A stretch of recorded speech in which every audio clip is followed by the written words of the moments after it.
Good evening, fellow programmers. Thanks for joining me. I'm T-Pain, and welcome to Let's Learn Python. Feel free to use the skip ahead feature on the right-hand side to jump to any specific sections or examples. Today we'll be using Python 2.6 and Python 3.3 by popular demand. So hooray for whining, yay! And you can download these versions of Python from python.org/getit. Today we'll be focusing on the min-max algorithm. This will build heavily on past lessons, so feel free to go back and watch them again if anything is unclear. Alright, so the min-max algorithm, also called the minimax algorithm or the MM algorithm. So what is it? This is an algorithm designed for a perfect information game like checkers or chess, where the computer can see everything that is going on. There is no mystery to it. So it may not work as well for card games. The win and lose states of the game are represented by positive and negative infinity. The algorithm is designed to decide what is the best move for each player when it is their turn. We are going to be focusing on games which only have two players, and each player is represented by positive or negative one, where positive one is human and negative one is a computer. So how does this work with a miniature game of checkers? Well, first, we create a tree of all possible moves for all players to a certain depth. This can get very messy with complex games like chess, where there are so many different moves. Each position on this tree has a heuristic value, which is basically just the state of the game in a single value. So think of this number as who's winning and who's losing. So if there's a situation on the tree in which player 1 wins, it would be represented by positive infinity. And if there's a situation where player 2 wins, or the computer, it would be represented as negative infinity. And if it's neither of those situations, then we're somewhere in between. Now that the tree is created, the algorithm then goes to the bottom of the tree and works its way upwards, deciding what is the best possible move for each player when it is their turn. This is a way of pruning out all the bad moves for that player, and then we take a step upwards and repeat it for the opposite player, and so we remove all the bad moves for that player. Let's examine this a bit closer. Say you're the positive player, and you have a choice between 0 and positive infinity. In other words, you have a move that does nothing, or a move that wins you the game. You're going to choose the one that wins you the game, right? Absolutely. So now we take a step up, and now we're deciding what the best possible move is for the negative player. Now, we don't want positive infinity, we don't want you to win, so if we have the option between positive infinity and 0, we're going to choose the one that's closer to negative infinity. So we're going to choose 0, because we don't want the human to win. So this process continues all the way up until there are no more branches. Only one has been chosen as the best possible move for that given player. Could be the computer, could be the human. So now let's implement it. We're going to be creating a simple game about picking up sticks. Let's say there's a pile of 11 sticks, and each player may only pick up 1 or 2 sticks on their turn. The goal of the game is to be the player that picks up the last stick. If you grab 2 sticks when there's only 1 left, you lose. So does that make sense? By the way, that's supposed to be an illustration of a guy holding sticks. I draw good. Alright, so let's go ahead and examine the code I've already created. So at the top, we have this statement that says, from sys import max size. So since computers can't actually assign a value to infinity, instead we're going to pick a max size of an integer. And so that's what this is, max size. It's just a really big number, or a really small number if we make it negative. And so we're going to use this value to represent infinity, or when a player wins or loses. Alright, so right after that, we have a class called node. This node is what's going to make up the tree. Each individual element of the tree is going to be a node. And the way we're going to generate it is we're going to have each node generate children based on how much depth there is. Okay, so in the constructor we have I_depth, I_num, sticks remaining, and then a value. And here below we assign these values. So to begin, I started naming all the variables with a very specific naming structure. I represents integers, N represents the nodes, or the class node that we've created, and so on and so forth. So what is I_depth? Depth is how deep we are into the tree. We start off at a value of something like 4, and then with every iteration, we decrease that value till we reach 0. Next, we have the player number, and this is either positive 1 or negative 1. Then we have the sticks remaining for that given choice. Below that, we have I_value, and this is the value that each node holds. In other words, it is the game state. It's either negative infinity, 0, or positive infinity, because of how we set up our game. Finally, we have our children as an empty list. Right below that, we call the function that will create our children. So in this create children function, first thing we do is we check to see if we have passed the depth of 0. If we go negative, then it will stop the loop.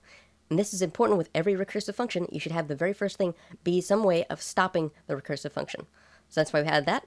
And then we have for range 1 through 3. And this is basically for how many sticks we're going to be removing. So since we're only going to choose 1 or 2 sticks, we need to generate the child for each choice. So this V is holding the value of how many sticks remain. And then we just create a new child and add it to the children list. And so that will actually cause it to create more children until the depth of 0 is reached. So this right here, this one line, is what's going to cause the depth to be minimized. Note that when the new child is created, the depth is subtracted by 1, and the player is actually flipped or multiplied by -1. We pass down the amount of sticks remaining, and then finally we call this function called realVal and pass in the sticks. And this is just a simple function that determines what the value of the game is. Basically, if that player has won or overdrawn the amount of sticks and lost. Alright, so that's it for this guy, and we're going to scroll down just a bit. And now we're going to cover the algorithm itself. The algorithm is pretty simple. The implementation, though, is what's the tough part, as we saw up above. So the first thing we do with the algorithm is we check to see if we are at a depth of 0, or if we have reached a node that is a win or lose condition. So in other words, they are equal to max size, or infinity in our case. If either of these cases are true, then we simply return the value of that bottommost node. It's basically passing up the best choice up to the parent node. Next, we create this variable called I_best value. And what we're doing is we're assigning a value of infinity times whatever the opposite direction it wants to be. So if you're a positive player, you typically want to go in the positive direction.